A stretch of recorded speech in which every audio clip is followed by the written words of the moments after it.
జన్మానికో శివరాత్రి మాట విన్నాం.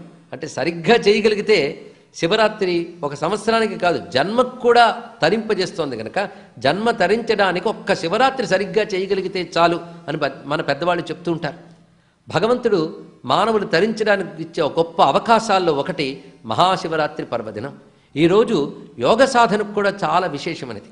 ఎందుకంటే రాత్రి పగలు అనే వాటిలో యోగశాస్త్రం ప్రకారంగా సామాన్య మానవులకి ఏది రాత్రో అది యోగికి పగలు, అదేవిధంగా యోగికి ఏది రాత్రో సామాన్యులకి అది పగలు అని చెప్పారు.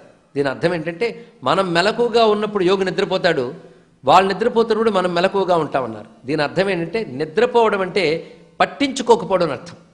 మనం ఎక్కడ నిద్రపోతామంటే భగవంతుని విషయంలో నిద్రపోతాం, అది తెలుసుకో. ప్రపంచం విషయంలో మెలకువగా ఉంటాం. అందుకే ప్రపంచం మనకి పగలు, భగవంతుడు మనకు రాత్రి. కానీ యోగులకు ఎలా ఉంటుందంటే వాళ్ళకి ప్రపంచం రాత్రి, భగవంతుడు పగలు. అంటే వాళ్ళు భగవంతుని విషయంలో మేల్కొంటారు, ప్రపంచ విషయంలో నిద్రపోతారు. అంటే మన రాత్రి యోగులకు పగలు.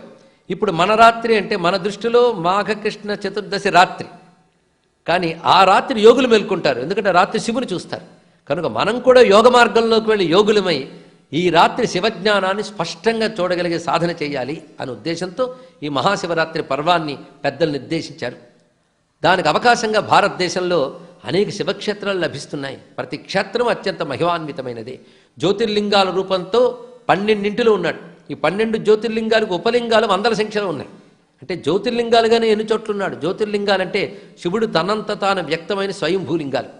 మరికొన్ని ఆరామ క్షేత్రములు, పంచభూత క్షేత్రములు, ఇవి తపస్సు చేసి భగవంతుణ్ణి అక్కడికి రప్పించుకుని ప్రతిష్ఠ చేసినటువంటి క్షేత్రములు, ఇవి సిద్ధలింగములు అంటారు. ఇక స్వయంభూలింగములు, సిద్ధలింగముల తర్వాత మానవులు శాస్త్రబద్ధంగా ప్రతిష్ఠించిన శివక్షేత్రాలు ఉంటాయి. ఈ మూడు కూడా ఈరోజు సేవించుకుంటే చాలా ధన్యములు.